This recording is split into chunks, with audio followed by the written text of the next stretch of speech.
친구들, 혹시 여러분들 중에 뭐든 다 해줘도 아깝지 않은 그런 친구가 있으신가요? 있다고 대답하는 분도 계실 것이고, 없다고 고개를 저어 보이는 분도 있을 것 같은데, 일단 저는 없습니다. 오늘 제가 이렇게 글을 쓰는 것도 친구와 관련이 깊은 이야기죠. 부디 끝까지 들어주시면 감사하겠습니다. 저는 40대 중반에 있는 평범한 여자이고, 아이는 하나 있어요. 남편과 결혼한 것은 30대 초반이었고, 적어도 연애를 할 때까지는 정말 무난했습니다. 가난했던 홀어머니 밑에서 자랐지만, 반듯하고 성실한 사람이었고, 누구보다 노력해서 살고 있는 사람이었어요. 반면에 저는 평범한 가정에서 자라서 그렇게 모자란 것도 부족한 것도 없이 자란 사람이었습니다. 오울까봐 다시 오긴 해요. 말하지만 절대로 엄청난 부자는 아니었어요. 일반적인 정도였죠. 그런데 남편과 함께 찢어지게 가난한 시기를 겪은 적이 있었죠. 그래서 저는 그런 환경에도 잘 자라고 올바른 생각을 갖고 있는 그런 사람을 존경했습니다. 또한 당찬 성격도 부러웠고 또 그 중에서 가장 부러운 것은 많은 친구들이었습니다. 나름의 속살을 품은 적도 있었죠.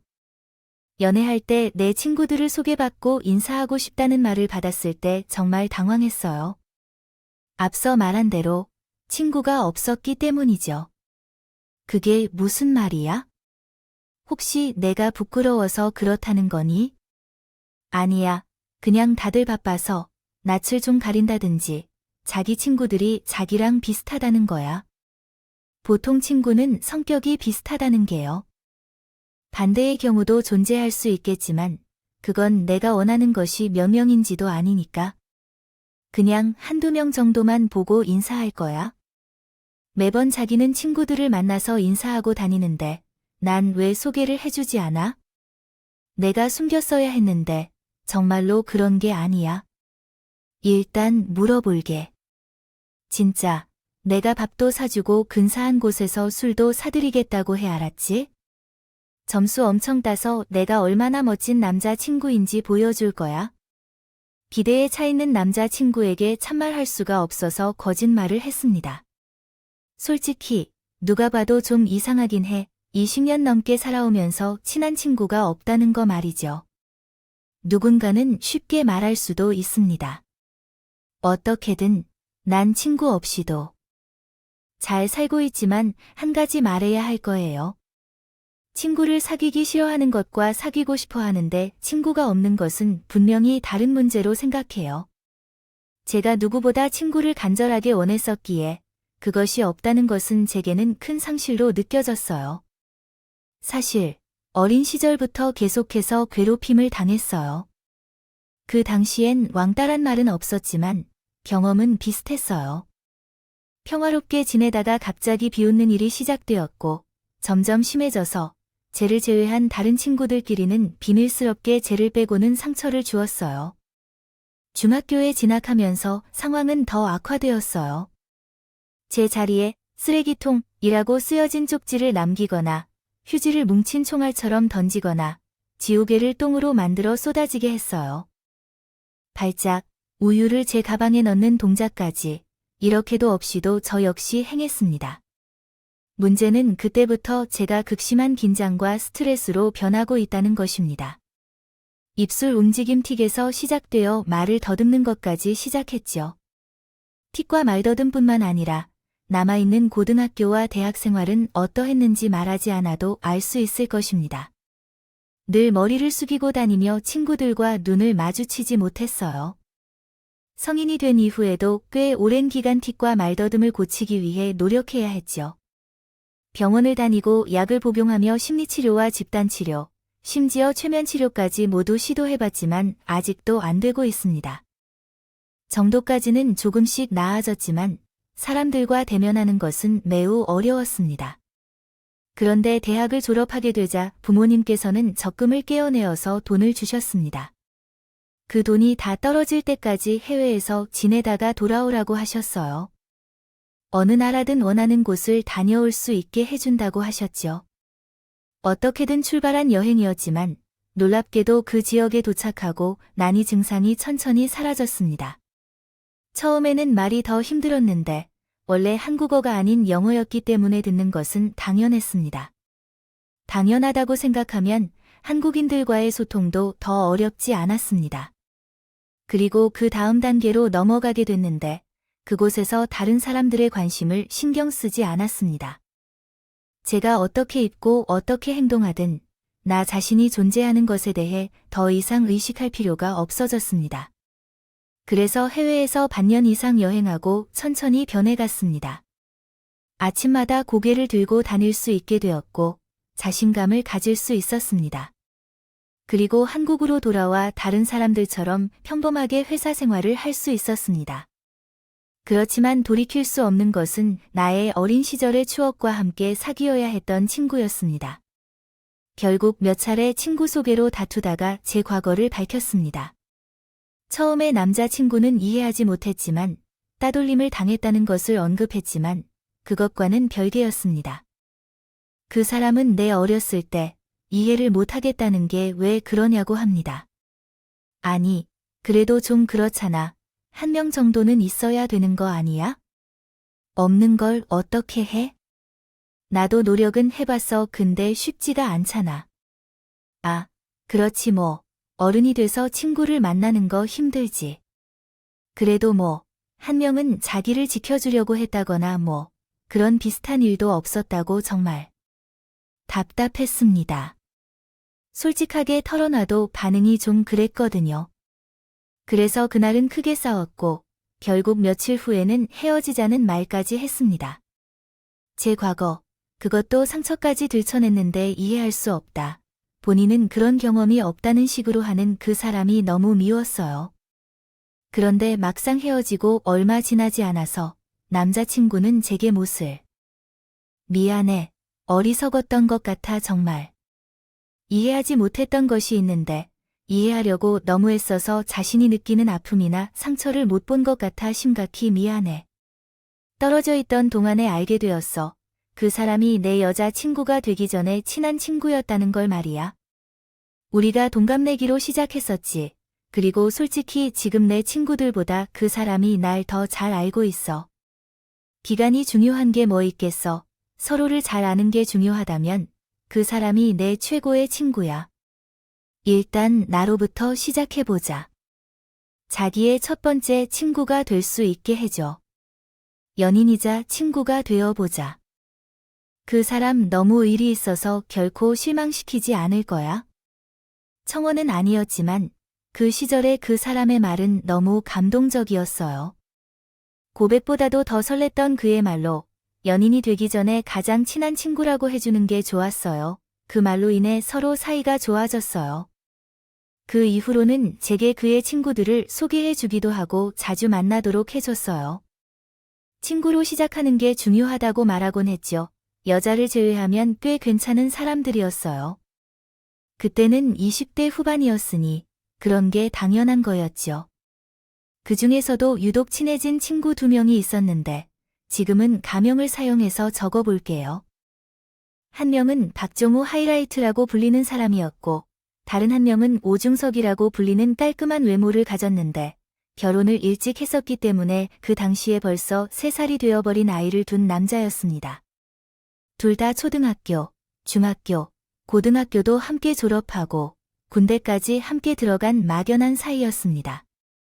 문제가 있다면 저는 그 사람들과 절대 친하게 지내기 어렵다고 생각했어요. 자기야, 아까 표정이 왜 그래? 모르겠어. 그 야한 농담은 좀. 아, 친구들은 원래 그렇게 놀아. 그 정도는 웃으면서 받아줘야지. 아, 친구들이 자꾸 자기 때문에 조심스러워지는데.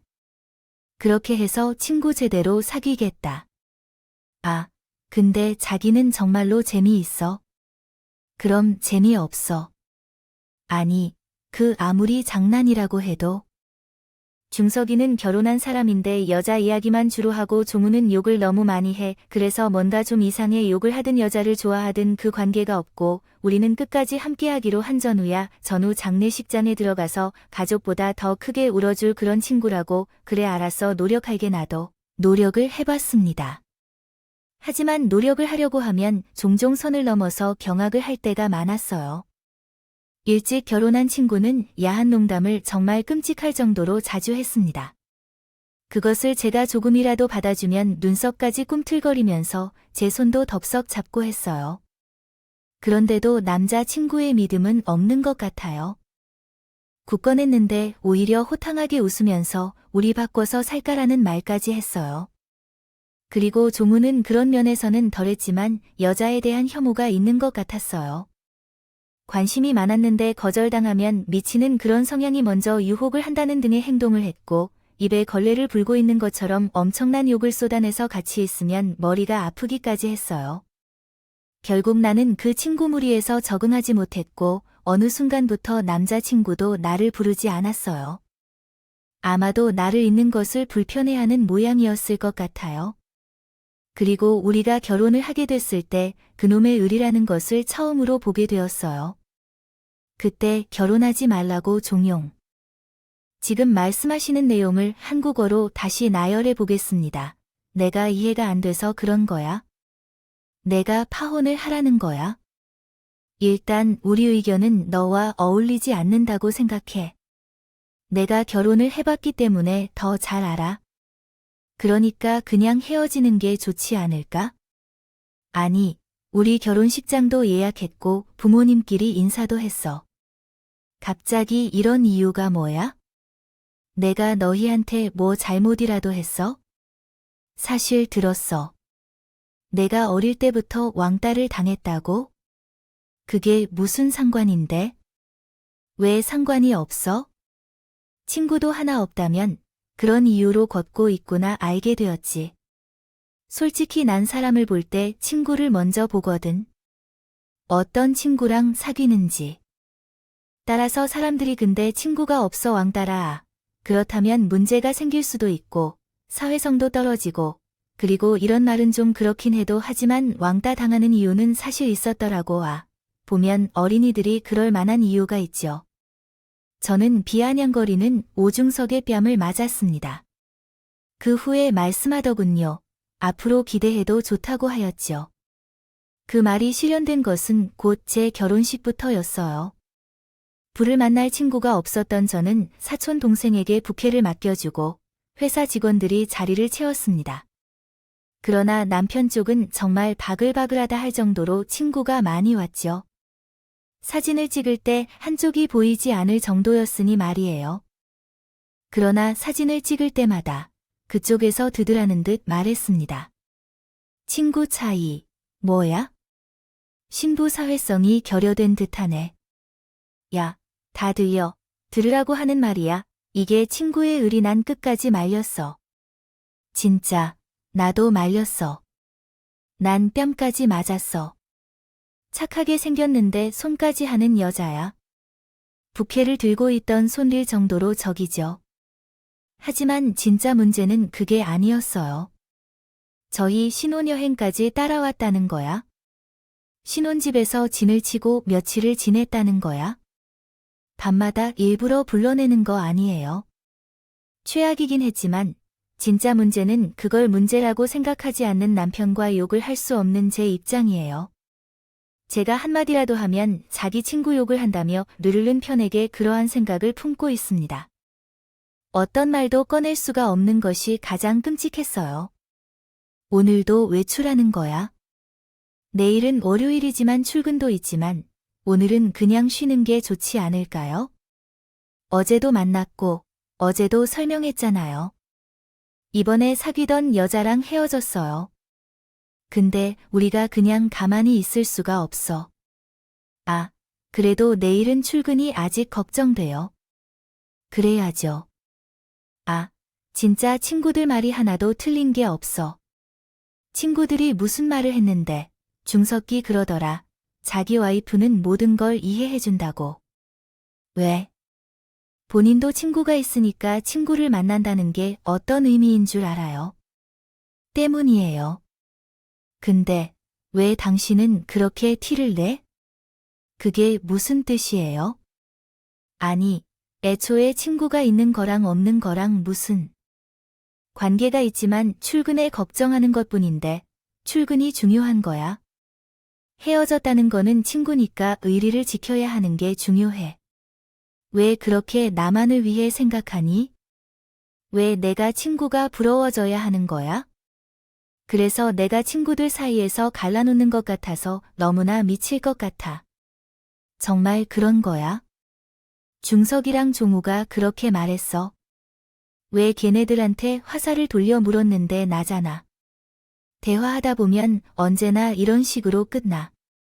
시작은 항상 제가 친구가 없어서 모른 거고, 남자들의 의리를 여자가 이해 못한다는 식으로 생각하고 질투가 나서 그렇게 했고, 그러다 보니 점점 남편과의 관계도 멀어지고 나서야 알게 됐죠.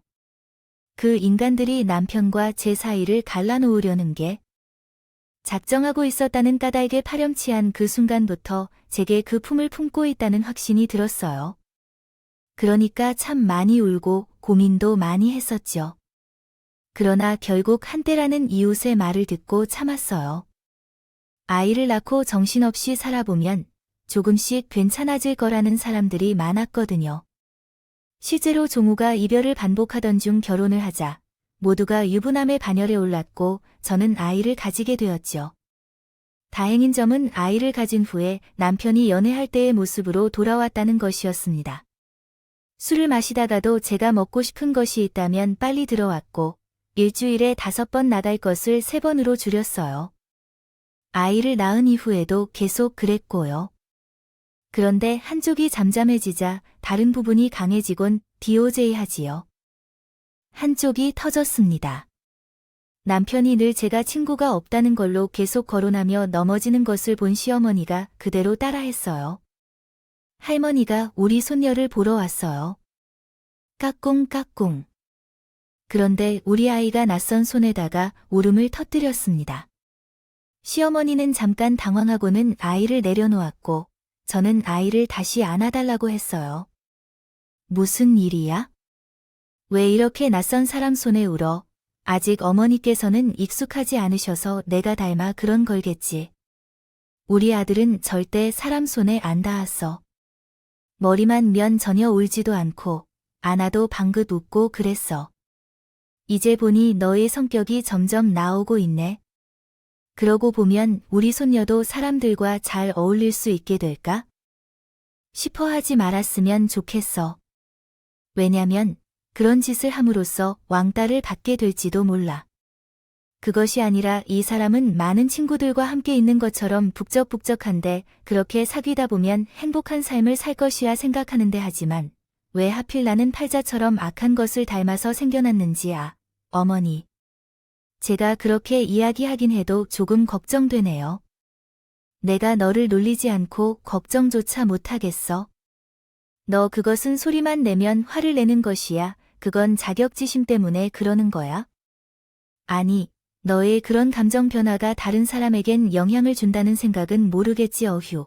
내가 눈치를 보느라 어디 가서 편하게 손녀를 보러 갈 건데 오겠니? 명심할 거야. 앞으로는 조심할게. 알았어. 어머니가 들에서 뺨 맞아도 내 아들한테 화풀이 하지 말고 사실 우리는 따돌리는 것도 아니잖아. 맞지? 석 타자 내가 왜 이렇게 눈치를 보고 살아야 해? 참. 어머니와는 아이를 유치원 보낼 때도 의견 충돌이 있었어요. 이내를 어디로 보내 유치원에 너 미쳤니? 그게 이래서 요즘 엄마들이 상식이 없다는 말을 듣는 거야? 너가 지금 말도 제대로 못하는 애를 남의 손에 맡기겠다는 말이 나와까지 복직 때문에 외벌이로는 저희 형편이 빠듯하기에 디스크 회사는 나중에 가라. 아니면 혹시 벌써 사회화 훈련 뭐 그런 거 하려는 거야 네. 왜 그 내가 친구가 없으니까 딸한테 내가 못해준 거 해주려는 욕심 같은 거냐고 묻는 거다. 못 배운 사람들이 그렇게 애 학업에 목을 매고 그러는 것이다. 그럴듯한 한국어 문장으로 정리하겠습니다. 턱없이 부족했습니다. 시어머니는 아이를 우리 집에서 1시간이나 떨어진 친정에 맡기기로 결정했습니다. 전 아이를 맡기고 일하러 나가고 싶지 않았지만 남편의 의견을 따르기에는 어쩔 수 없었습니다. 연봉은 충분했지만 술자리에 돈을 퍼부어 나가는 습관으로 인해 부족한 상황에 처했습니다. 그래서 돈을 벌지 않으면 버틸 수 없을 정도로까지 이르렀습니다. 아이를 돌볼 때는 친정에서 조금의 도움을 받아 빚을 상환하고 부족한 부분을 메꾸기도 했습니다. 하지만 언제까지 이런 상황을 이겨낼 수 있을지 모릅니다. 순 없었기에 저도 나름 고민 끝에 내린 결정이었어요.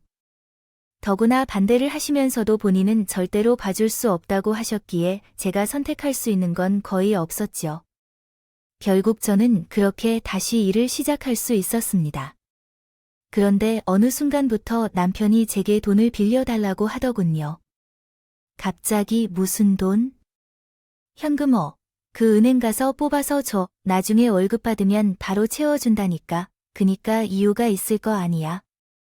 아, 친구 문제야. 급하기도 하고. 친구 누구? 내가 계좌로 보내줄게. 그래야 흔적도 남고 깔끔하지 뭐. 흔적. 설마 와. 진짜 당신. 정말 너무 나를 괴롭히는 거 알아? 처음부터 현금을 요구하는 것만으로도 뭔가 이상하지 않니? 말할 수도 없는 상황이라서. 급해서 현금이 필요한 거라면 내가 도와줄 수 있어. 하지만 그 외 사항에 대해선 어째서 저렇게 계산적이거나 요구적인지 이해할 수 없어. 또 어째서 나에게 그렇게 다가오는지 이해할 수 없어. 나한테 필요하다면 간이식을 준비해 줄 수도 있는데. 이해 불가능한 상황에서도 나는 당신을 이해하고 싶어. 하지만 너무 어렵고 부담스러워. 너무 말하기 어려운 말이야. 대신 삶이 힘들다. 타다끔한 생각이 들 때, 때로는 그냥 포기하고 싶을 때가 있어. 이젠 긴장 및 돈 문제를 이해했으니 어째서 항상 비웃거나 비난하거나 하는 건지. 알지만 결국 당신이 그런 말을 하는 이유를 알아보기 힘들어. 행동도 격한 대로 혈압도 낮아지고 돈을 보면 상황도 당사자에게 바로 말하지 않아도 굉장히 귀답다. 가능하다면 무언가 내가 친구가 되어주길 바란다면 나에게 도와줄게. 먼저 그런 친구가 되어 주세요라는 말이에요. 그런데 당신이 돈을 빌려달라는 말을 하면 계산기를 두드리고 뭐 그런 증거 흔적 이따위 소리를 하니까 그런 의리 있는 친구가 없는 거라고 알아요. 남의 상처를 건드리면 좋아요. 왜 매번 그런 식으로 말하는지 모르겠어요. 당신이 그러니까 어머님도 그런 식으로 말씀하시잖아요. 좋아, 나는 계산적이다. 그래서 친구가 없어요. 돈은 다른 곳에서 얻어야 해요. 알아봐. 어이없게도 남편은 그날 상금으로 대출을 받았어요. 진짜 미친 일이죠. 아무리 제가 친구가 없어서라는 생각을 해봐도 남편의 행동은 확실히 과했어요. 매번 술자리에 나가면 자신이 해결하고 무슨 일이 터지면 나서는 것도요. 해당 내용을 다음과 같이 다시 작성했습니다. 정말 싫었어요. 그때부터는 정말 심각하게 이혼까지 생각하게 되었습니다. 하지만 아이가 있는 이상 쉽게 판단할 수 없었죠. 정말 이혼을 생각하면 덜컥 겁이 났고요. 결정적으로 남편의 이상한 행동은 주기가 있었습니다. 종우가 아이를 낳았다고 한 이후로 잠잠해졌다가 이혼 위기에 처했다는 중기로 인해서 한 달을 내리나가는 그런 시기였죠. 그래서 여느 순간부터는 이건 일주일 정도 걸리겠네 뭐, 이건 한 달은 있어야겠네 하고 감이 왔습니다.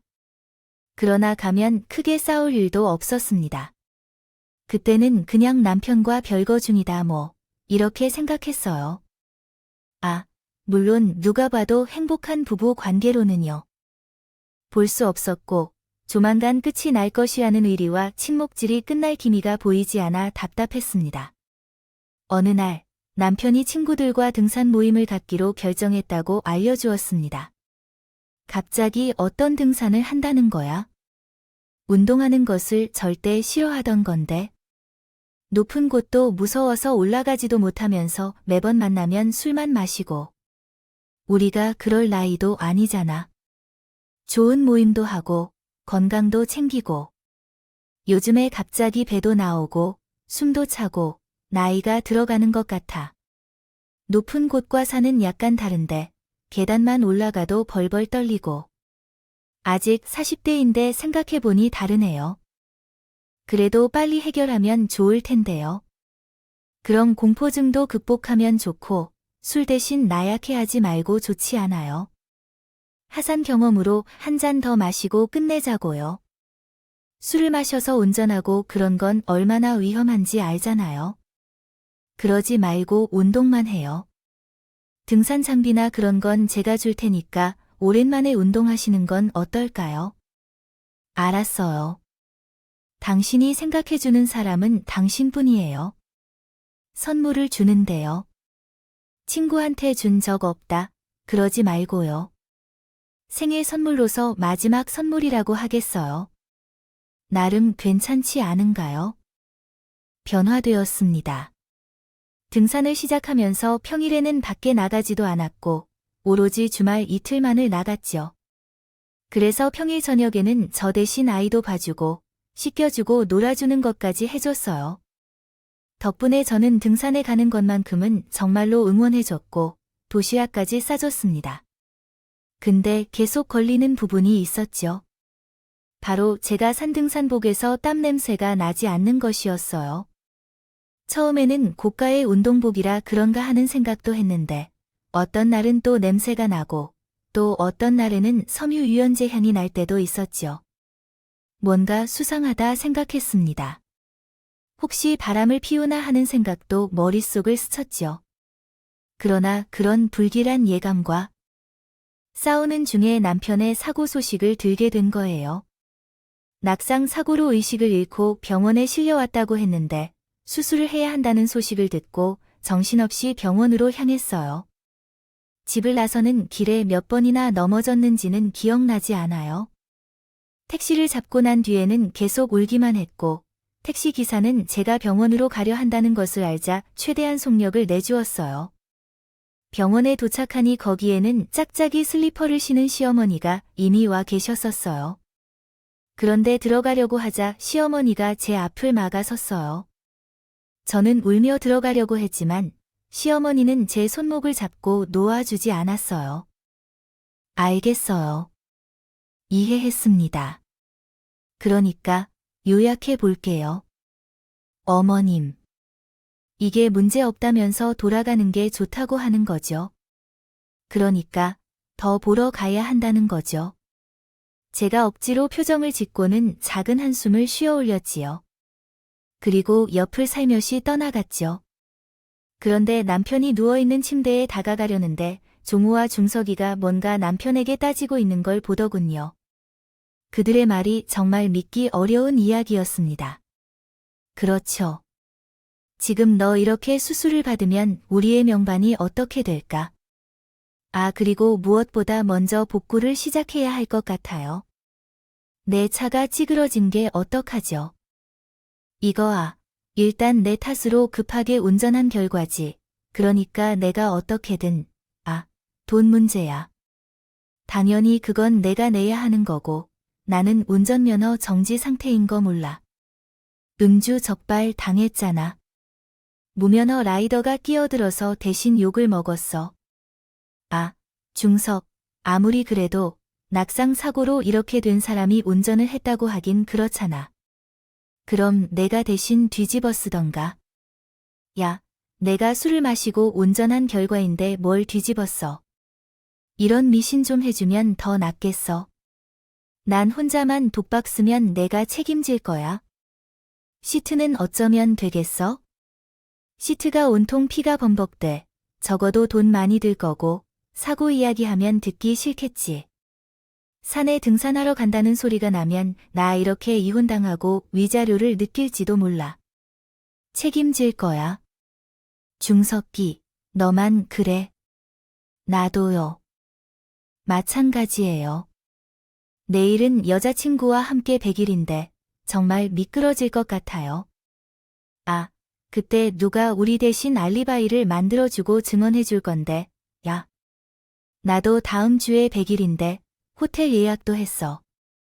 너 수술하면 얼마나 걸어 다닐 수 있는지 말해줘. 커튼만 떨어진 그 공간에서 이야기를 해야겠어요. 상황이 살짝 긴장되었네요. 시어머니도 제 옆에서 찡그린 표정으로 듣고 있더군요. 총체적인 내용은 제 남편이 두 사람의 불륜 알리바이를 대신하고 있었던 것입니다. 의심 많은 아내들을 안심시키기 위한 장치로 각자 등산이 아닌 다른 이야기를 한 것 같았죠. 정확하진 않지만 대체로 투잡을 하고 있다, 상하차 일을 하고 있다는 식으로 전달했던 것 같아요. 했습니다. 그런데 다친 사람 앞에서 너 때문에 망했다, 시트값 물어내라, 교통사고 책임져라 하는 걸 보니 기가 찼죠. 근데 남편의 반응은 더 가관이었다. 죽었다고 하면 어때 뭐, 근데 그건 이미 했는데. 아, 너네 둘 다 우리 말 맞춰야 해서 저번에 너 애 보고 그런다고 못 나온다고 할 때 장례식 간다고 하고 여행 다녀왔었어. 아, 말 못했다. 좀 그렇잖아. 그건 아이 그래도 너라면 허락해 줄 줄 알았어. 아, 그나저나 돈은 언제 줄 거야?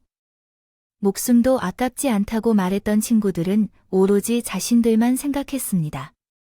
그래서 저는 더 화가 났고 커튼을 치면서 그 인간들을 주먹으로 때려줬죠. 놀란 것 같았지만 금방 인상을 변경해 어머니께서 중기를 맞고 덤비신 거였어요. 한 동네에서 같이 밥 먹으며 나를 키워주신 어머니께서요. 그러나 지금은 아픈 환자 앞에서 어머니가 아니에요. 어머니, 제가 당신 아들이 아니에요. 제 엄마는 없어서 제가 당신을 위해 밥도 주고 씻어드린 걸 생각하면 지금 언젠간 함께 먹었던 고등어가 올라올 것 같아요. 나쁜 놈아, 내 아들에게 무슨 얘기를 하는 거지? 흐읍, 오해였어요. 감정이 격해져서 죽고 싶은 놈들, 앞으로 너희 둘 다 내 아들이랑 어울리지 마라. 이 쓰레기 같은 놈들아, 몇 번이나 고성을 외치며 병원 관계자들이 와서 중기와 조무를 끌고 나갔어요. 그럼에도 불구하고 남편은 빈 눈으로 아무 말도 없이 있었죠. 들어보니 조무가 미끄러지는 걸 가튼한 것 같아요. 끌어올려주다가 사고가 났다고 합니다. 끌어올리는데 힘을 쏟았고 다 끌어올린 후에 일어나려다가 발을 헛디딘 거였죠. 그러면서 아래로 쭉 미끄러지며 추락했는데 그 과정에서 오른쪽 발가락이 몽땅 갈려져 나간 거였습니다. 그런데도 바로 신고하지 않고 본인들이 병원에 데려가려고 했다고 하더군요. 찔리는 게 많았으니 신고 같은 걸로 엮기 싶은 생각이 없었을 거라고 추측했습니다. 산에 있던 다른 분들의 신고로 주차장이 있을 때 구급차를 탈 수 있었다고 해요. 덕분에 떨어져 나간 발가락 몇 개도 회수를 할 수 있었다고 했습니다. 그러니까 어쨌든 남편은 목숨을 구해준 친구에게 그런 말을 들은 거죠. 화도 나고 남편이 답답해서 미칠 것 같았지만 급한 게 있다면 수술을 받았습니다. 생각보다 절단된 발가락을 접합하는 수술은 오랜 시간이 걸렸습니다. 신경 하나하나를 다이어야 하는 대수술이었거든요. 심지어 오른쪽 발가락 중에서 2개만 회수했는데 그 중에도 엄지 발가락 하나만 가능했습니다. 그 정도 걸린다는 게요. 나머지 하나인 검지 발가락은 오염이 너무 심하여 살릴 수 없다고 했죠. 시어머니와 저는 수술실 앞에서 울면서 버텼습니다. 나중에 소식을 듣은 저희 부모님도 오셨고요. 다행히 수술은 잘 끝났습니다. 남편도 무사히 깨어났죠. 그런데 남편의 상태가 이전과는 너무 다르더군요. 여보, 우리 딸 왔어, 라고 말하니 아빠가 이리 오라며 한 번 불러줬습니다. 안아보자 그나마 저희 딸에게는 애써 미소를 보여주고 잘하려고 했습니다. 그러나 저나 시어머니에게는 별다른 반응이 없었죠. 처음에는 순식간에 장애를 얻게 되었다는 걸 생각했어요. 그러나 어느 날 밤 깨어보니 침대에 있어야 할 남편이 보이지 않았죠. 침대 시트를 만져보니 차가운 것으로 오래 비웠다는 걸 느꼈습니다. 얼른 밖으로 나가서 남편을 찾아다녔고 불이 꺼진 병원 1층 자판기 옆에서 휠체어를 탄 채 멍하니 있더군요. 천천히 다가가니 이내 남편이 혼자 우는 걸 보았습니다. 여보 모른 척 돌아서려 했지만 남편의 놀라운 목소리에 뒤돌아보게 되었습니다. 돌아왔죠. 나 찾으러 온 거야? 침묵한 남편은 한참 후에 제게 고개를 숙인 채 천천히 말했어요. 병원에 입원해 난 게 벌써 2주인데 친구들이 안 와서 2명한테 문자가 왔어요. 전부구나.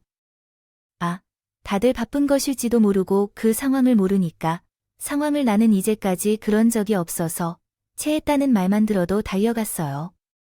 인생이 부질없어. 참, 당신도 솔직히 말해서 내 꼬리가 우습지. 그런 식으로 친구 타령하다가 골로 들어간 걸 보면 너무 한심하지 않아? 왜 말을 그렇게 하느냐?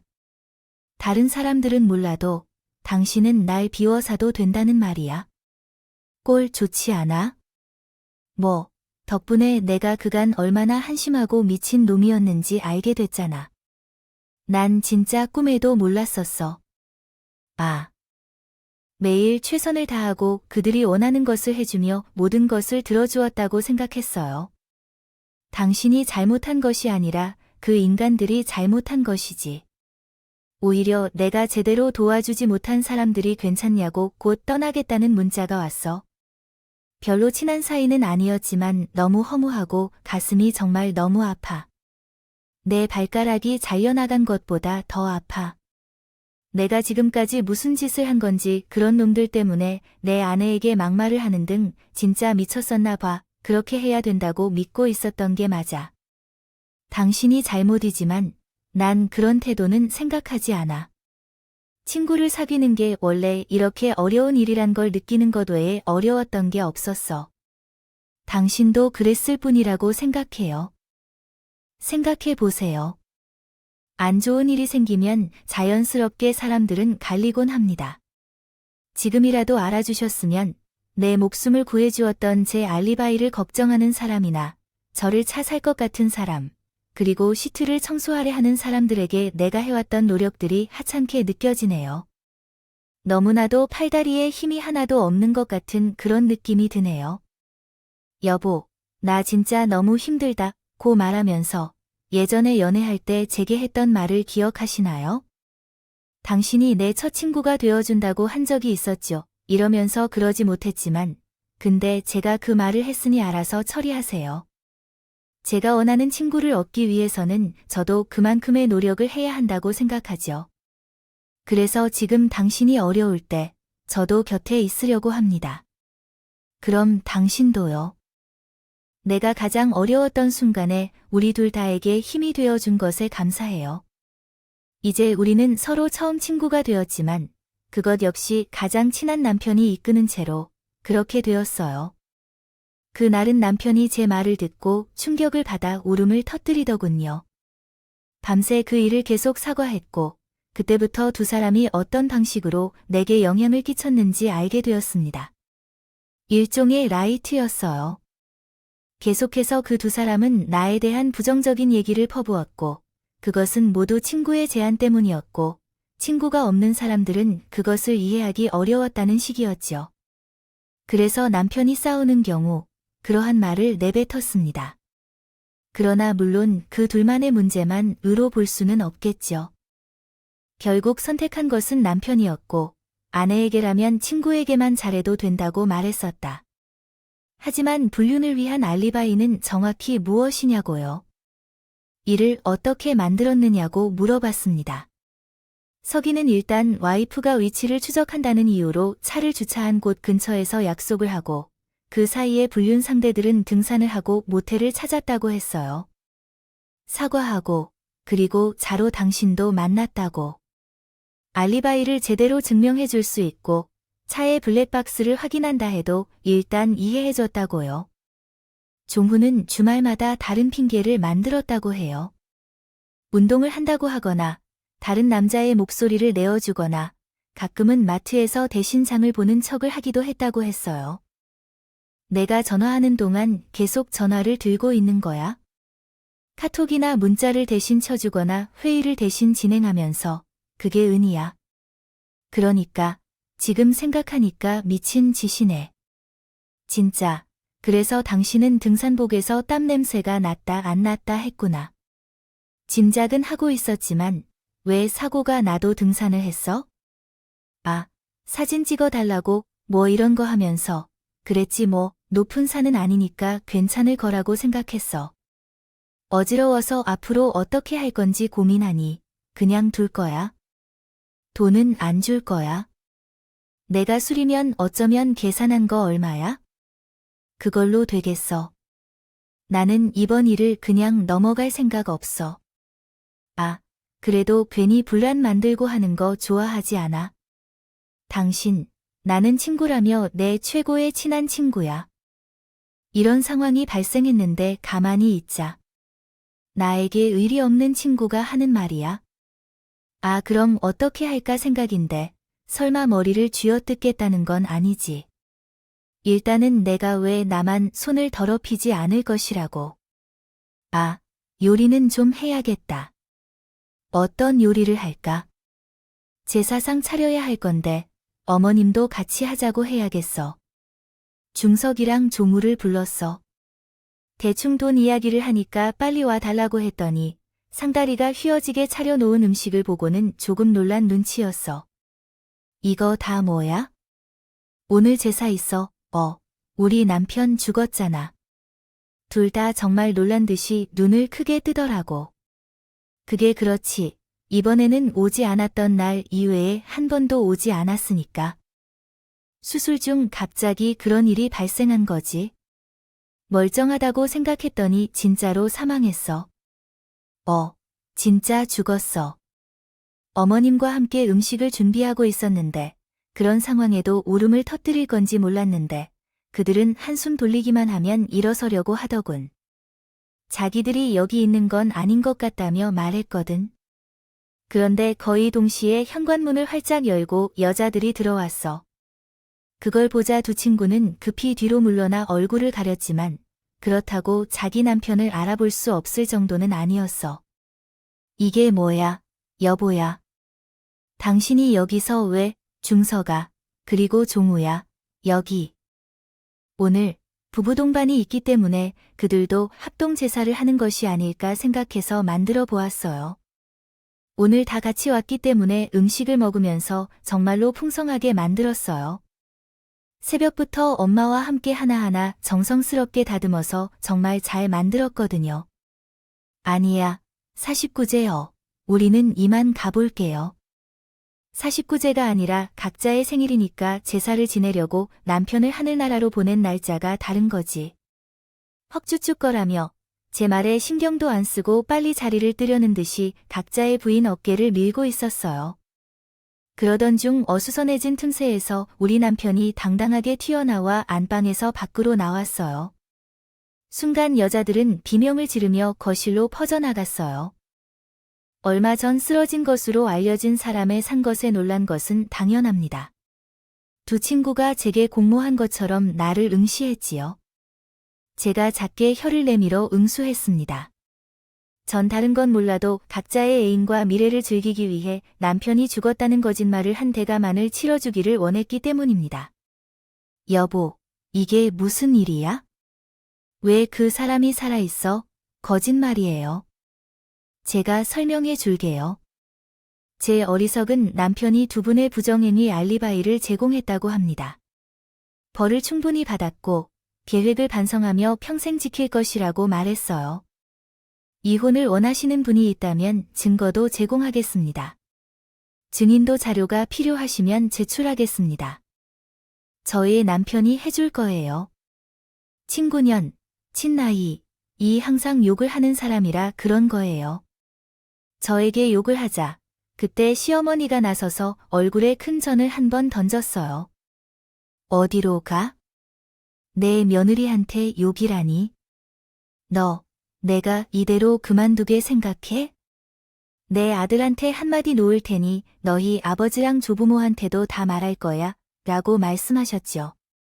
여자들은 참다가 분노를 참지 못하고 남편을 쳐세웠고 결국 모든 진실을 토해내고 용서의 마지막을 하기 시작했어요.